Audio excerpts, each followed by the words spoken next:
Hello student, मैं Kumari Sandhya, Tata college Chaibasa, history department. Semester 6 के students के लिए कोर पेपर 13 से मेरा आज का टॉपिक है एक जर्नलिस्ट के रूप में बाल गंगाधर तिलक का भारतीय स्वतंत्रता आंदोलन में क्या योगदान था। तिलक ने एक पत्रकार की भूमिका निभाकर भारतीय स्वतंत्रता आंदोलन में क्या क्या कार्य किए थे, लोगों को किस तरह से जागरूक किया था और अंग्रेज़ों से प्रेस की आज़ादी के लिए कैसे संघर्ष किया था। अपनी पत्रिका, जो उनकी पत्रिका थी, उनके अखबार थे, उसके माध्यम से आम जनता को उन्होंने किस प्रकार अपने हितों के लिए लड़ने के लिए प्रेरणा दी थी। इन्हीं तथ्यों पर आज हम विचार करेंगे। तिलक, बाल गंगाधर तिलक उस समय की राजनीति के एक अनमोल रत्न थे। 1856 में बाल गंगाधर तिलक का जन्म हुआ था और स्नातक की उपाधि प्राप्त करने के बाद यह पत्रकारिता के क्षेत्र में कूद पड़े थे। बाल गंगाधर तिलक बहुत ही निडर, साहसी और स्पष्ट बोलने वाले पत्रकार थे, जिन्होंने अपने लेखों के माध्यम से स्पष्ट और सीधी सरल भाषा में लोगों को जागरूक करने का कार्य किया था। उन्होंने लोगों को उस समय की तत्कालीन राजनीति से बड़े ही प्रेरणास्पद रूप से परिचित करवाया था। आम जनता को अपने कार्यों और उनका जो जुझारू संघर्ष था, एक लड़ाकू प्रवृत्ति थी, उसके माध्यम से आम जनता को बतलाया था कि एक जो अत्याचारी सत्ता है, उससे हम अपना संघर्ष किस तरह से जारी रख सकते हैं। बाल गंगाधर तिलक ने 1881 में जीजी आगरकर के साथ मिलकर मराठी भाषा में केसरी और अंग्रेजी भाषा में मराठा नामक अखबारों का संपादन शुरू किया था, लेकिन 1888 में वो उनकी छत्रछाया से निकलकर इन दोनों अखबारों का संपादन स्वयं ही करना आरंभ कर दिया था और अपनी पत्रकारिता के माध्यम से उन्होंने आम जनता को जागरूक करने का कार्य सिलसिलेवार ढंग से आरंभ कर दिया। उनका जो निडर और साहसी आत्मविश्वासी स्वरूप था, उसने पत्रकारिता को एक तीखा तेवर दिया था। अपनी पत्रकारिता के माध्यम से वह लोगों को तत्कालीन परिस्थितियों से अवगत कराने का काम बखूबी कर रहे थे। उस समय की परिस्थितियों को बतलाने के साथ साथ वो राष्ट्रीयता के प्रचार प्रसार में भी लगे हुए थे और लोगों को बतला रहे थे कि उनके हित क्या हैं। वो अपने लेखों के माध्यम से एक विदेशी सत्ता के प्रति, एक अनचाही शासन के प्रति लोगों को एकबद्ध होने के लिए, जागरूक होने के लिए, लोगों को इस सत्ता को समझने के लिए एक विचारधारा दे रहे थे अपने पत्रों के माध्यम से। कभी कभी तो इन पत्रों को वो घर घर जाकर बांटते थे। वो गांव-गांव जाकर अपने हाथ से लिखे हुए पैम्पलेट बनाकर उनका लोगों में वितरण करते थे। पत्रकारिता के साथ साथ बाल गंगाधर तिलक ने राष्ट्रीयता की भावना का प्रचार प्रसार करने के लिए शिवाजी महोत्सव और गणेश महोत्सव की महाराष्ट्र में शुरुआत की थी। शिवाजी जयंती जब उन्होंने मनाया तो उनका जो उद्देश्य था कि उस समय के जो युवा हैं वो देशभक्ति की भावना से परिचित हों, ओतप्रोत हों वो भावना से।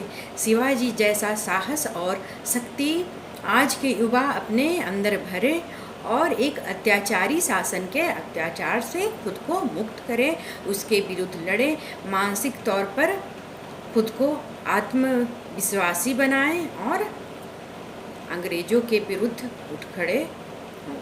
यही सिर्फ जो उनका बाल गंगाधर तिलक का मूल उद्देश्य यही था। और इस उद्देश्य को प्राप्त करने के लिए उन्होंने पत्रकारिता को एक हथियार के रूप में इस्तेमाल किया था और इसका बखूबी प्रयोग भी किया था। उस समय की जो सरकारी नीतियाँ थी वो भी बड़ी आम जनता के लिए विभत्सकारी थी, आम जनता के लिए वो कष्टकारी थी। उस समय सरकार की लेवी और कर नीति, मुद्रा नीति और अकाल नीति को लेकर जन आक्रोश फैला था, जिसे तिलक ने अपनी पत्रिकाओं के माध्यम से बखूबी उभारा था, लोगों को जागरूक किया था कि ये नीतियाँ हमारे समाज को, हमारी जो आर्थिक स्थिति है उसको किस कदर खोखला कर रही है। इस तरह एक जुझारू संघर्ष की रूपरेखा तिलक अपने पत्रिकाओं के माध्यम से पैदा कर रहे थे। महाराष्ट्र में तिलक एक ऐसे नेता के रूप में उभर रहे थे जो धीरे धीरे स्वतंत्रता आंदोलन की वो स्वतंत्रता आंदोलन के प्रतिमान के रूप में स्थापित हो रहे थे। तिलक की इस भूमिका से धीरे धीरे अंग्रेजी सरकार भी परिचित हो जा रही थी। उनके अखबारों से जो जनाक्रोश का माहौल बन रहा था, एक तरह से अंग्रेज़ों की जो भावना थी भारतीय समाज के प्रति, भारतीय अर्थव्यवस्था के प्रति जो उनका रवैया था, उससे लोग परिचित हो रहे थे और यह सब तिलक की पत्रिकाओं के माध्यम से हो रहा था। ऐसी स्थिति में जो अंग्रेजी सरकार थी वो तिलक के प्रति कड़ी कार्रवाई करने के लिए उद्यत हो चुकी थी और इसमें उस जो अंग्रेजी शासक थे उनको एक बहाना भी मिल गया। उस समय के जो प्लेग कमिश्नर कर्नल रैंड थे उनकी हत्या कर दी गई। उस हत्या में अंग्रेज तिलक को सीधे सीधे जिम्मेवार ठहराना चाहते थे, लेकिन किसी भी तरीके से जब वो यह हत्या का दोष तिलक के माथे पर नहीं मढ़ सके, तब उन्होंने उनके जो अखबार थे उसको उठाया और उस अखबार में जो लेख लिखे गए थे उनको संदर्भित करके तिलक को सज़ा सुनाई।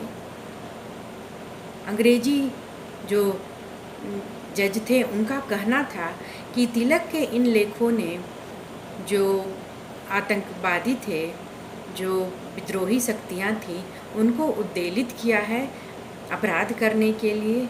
अतः उन लेखों को लिखने के कारण तिलक को उसका अप्रत्यक्ष रूप से दोषी माना गया।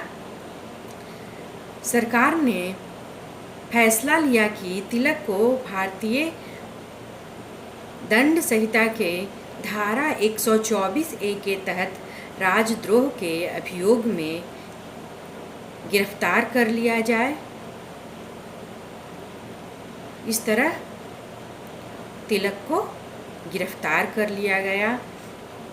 सरकार ने आरोप लगाया कि जो बाल गंगाधर तिलक है वो लोगों में नफरत फैलाने का काम कर रहे हैं, वो देशद्रोही गतिविधियों में लिप्त हैं।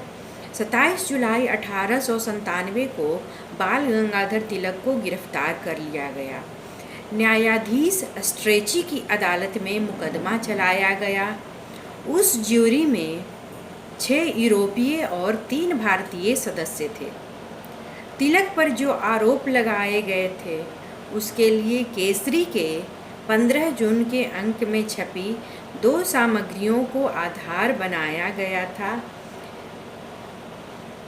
एक में तिलक ने शिवाजी द्वारा अफजल खां की हत्या किए जाने का औचित्य सिद्ध किया था और दूसरी एक कविता थी शिवाजी के उद्गार। इस तरह से अंग्रेजी जो सरकार थी उन्होंने तिलक के लिए दंड की पुख्ता व्यवस्था कर ली और उन पर बाकायदा कानूनी कार्रवाई की गई। इस घटना के बाद तिलक को 18 महीने की जेल की सज़ा दी गई। उस समय उनके जो मित्र थे और उनके जो तिलक के हितैषी थे, उनमें कुछ लोगों ने तिलक को सलाह दी कि आप अपने भाषण से वो आपत्तिजनक शब्द हटा लें और अंग्रेजी सरकार से माफ़ी मांग लें। लेकिन तिलक ने ऐसा करने से साफ इनकार कर दिया, क्योंकि वो नहीं चाहते थे कि उनके इन कार्यों द्वारा जो भारतीय जनता है, जो उनसे प्रेरणा ले रही है, जो उनके कार्यों से आने वाले आंदोलन को जो बल मिल रहा है, उनके इन जो कार्यों को करने से उसे धक्का लगेगा। एक जननेता के रूप में उनकी छवि निर्मित हो रही थी और उनके पीछे हटने से, विपत्ति के समय में साहस का परिचय नहीं देने से उनकी इस छवि को धक्का तो लगेगा ही, साथ ही राष्ट्रीयता की जो भावना है उसे भी आघात पहुंचेगा और भारतीय आम जनता का मनोबल बहुत ही नीचे गिर जाएगा। इस तरह तिलक ने हंसते हंसते यह सज़ा स्वीकार कर ली। उन्होंने केवल अपने जो अखबार थे उनके माध्यम से यह सफाई दी कि उनका एकमात्र उद्देश्य भारतीय जनता को अपनी संस्कृति से परिचय कराना है, उनमें साहस का संचार करना है और यह करना किसी भी पत्रकार का नैतिक उद्देश्य है। लोगों को जागरूक करना और समाज के जो घटनाक्रम हो रहे हैं उनसे अवगत कराना, उनके अच्छे बुरे स्वरूप से परिचित करवाना एक पत्रकार का कर्तव्य है और मैं अपने उसी कर्तव्य का निर्वहन कर रहा हूँ। तिलक को इस मुकदमे में ज्यूरी ने 6/3 मतों से तिलक को अपराधी ठहराया। तीनों भारतीय सदस्य की राय में तिलक ने अपराध नहीं किया था, पर न्यायाधीश स्ट्रेची और ज्यूरी के 6 यूरोपीय सदस्यों ने उन्हें पूरी तरह से दोषी करार दिया। तिलक को 18 महीने की कड़ी सज़ा दी गई और उस समय तिलक को जब सज़ा दी गई तब वह बम्बई की धारा सभा के सदस्य भी थे, तो इस स्थिति में उनके लिए यह सज़ा बहुत मायने रखती थी। जब तिलक को यह सज़ा दी गई तो देश भर में उसके विरुद्ध ज़बरदस्त प्रतिक्रिया हुई थी।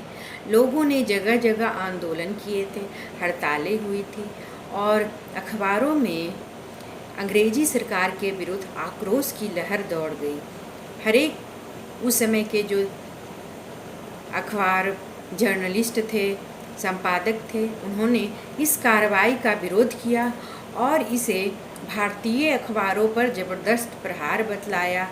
उन्होंने अंग्रेज़ों की इस कार्रवाई को मुंह बंद करने वाला काम कहा। 1897 में अमरावती के कांग्रेस अधिवेशन में सुरेंद्रनाथ ने बहुत भावुक होकर कहा था कि आज सारा देश रो रहा है, क्योंकि तिलक जैसे व्यक्ति को बिना किसी दोष के अंग्रेज़ों ने मात्र अपने दमन की कार्रवाई करते हुए उन्हें दंडित किया था। इस तरह तिलक को दंड देने पर अंग्रेजी साम्राज्य का जो विभत्स स्वरूप था वो खुलकर सामने आ रहा था। अखबारों पर अंग्रेज जिस तरह की दृष्टि रखे हुए थे वो उनका क्रूर स्वरूप दिखला रहा था।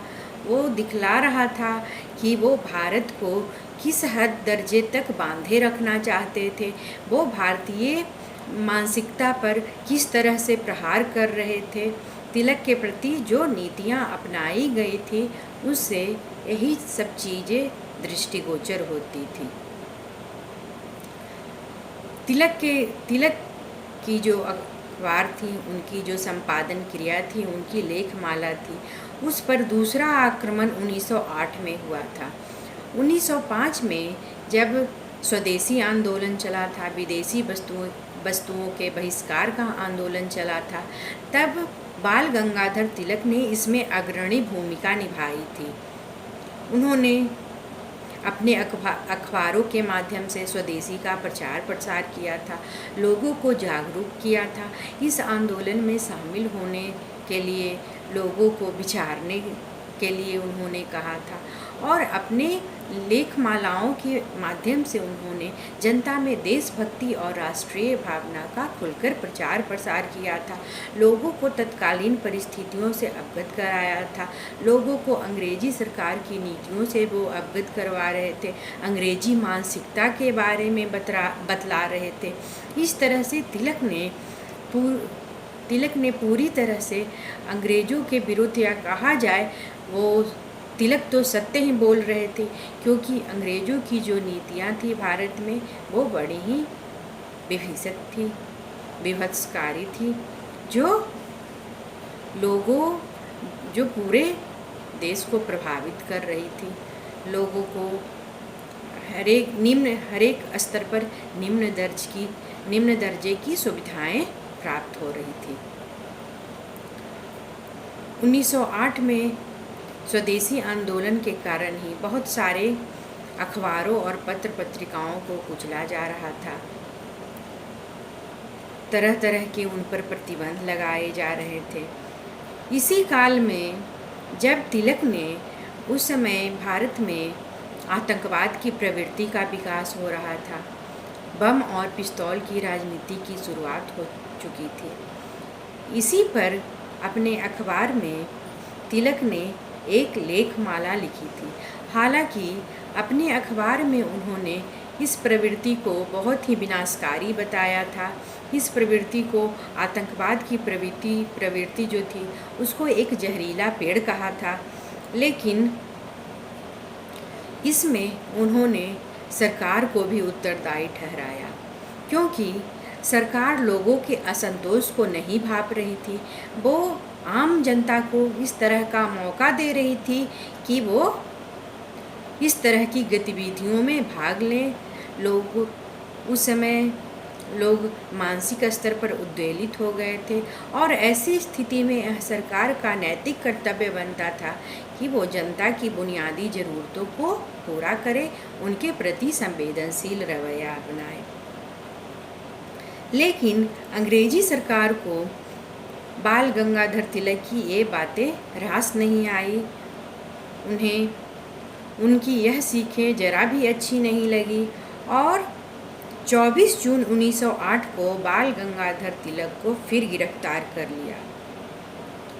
उन्हें गिरफ्तार कर लिया गया, और इन लेखों को प्रकाशित करने के लिए उनके खिलाफ राजद्रोह का मुकदमा दायर किया गया। तिलक ने एक बार फिर ज़बरदस्त हिम्मत का परिचय दिया।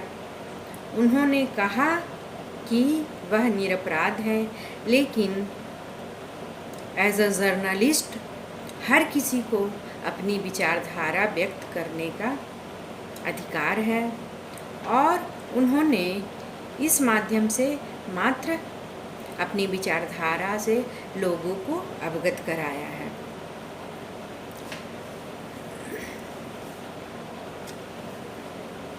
इस तरह से इन पर मुकदमा चलाकर पुनः तिलक को दोषी ठहराया गया और उन्हें जेल भेज दिया गया। 22 जुलाई को तिलक को सज़ा सुनाई गई। फिर उनकी सज़ा के खिलाफ सारे देश में आंदोलन हुए, हड़तालें हुई, बंद का आयोजन किया गया, और आम जनता में ब्रिटिश सत्ता के प्रति आक्रोश भरता गया। इस तरह से जो अंग्रेजी सरकार थी, उन्होंने प्रेस का गला घोटने में कभी भी किसी प्रकार का कोर कसर नहीं छोड़ा, लेकिन तिलक ने अपने जुझारू और साहसी व्यक्तित्व के माध्यम से निरंतर जन जागरूक करने वाले लेख लिखते रहे, अंग्रेज़ों की गलत नीतियों का विरोध करते रहे और हमेशा अभिव्यक्ति की स्वतंत्रता के लिए अपने लेखों के माध्यम से, अपने विचारों के माध्यम से अंग्रेजी सरकार को अवगत कराते रहे कि प्रेस की आज़ादी हमारा व्यक्तिगत अधिकार है। आप प्रेस को आज़ाद करें, हमें वह लिखने की स्वतंत्रता दें जो हम चाहते हैं। आप अगर चाहते हैं कि हम अंग्रेजी साम्राज्य की बुराई न करें तो आप उस तरह का काम ही मत करिए। तिलक खुलकर अंग्रेज़ों से कहते थे कि भारत में भी हमें वही स्वतंत्रता मिलनी चाहिए जो इंग्लैंड के पत्रकारों को हासिल है। इस तरह से बार बार सज़ा पाते हुए भी बाल गंगाधर तिलक ने अपने पत्रकार की जो भूमिका थी उसको बड़ी अच्छी तरह से निभाया था और पत्रकारिता के जो मौलिक ढांचे को मजबूत किया था, पत्रकारिता में जीवन मूल्यों को स्थापित किया था, इसे आदर्श और सिद्धांतों पर उन्होंने चलाने का प्रयास किया था।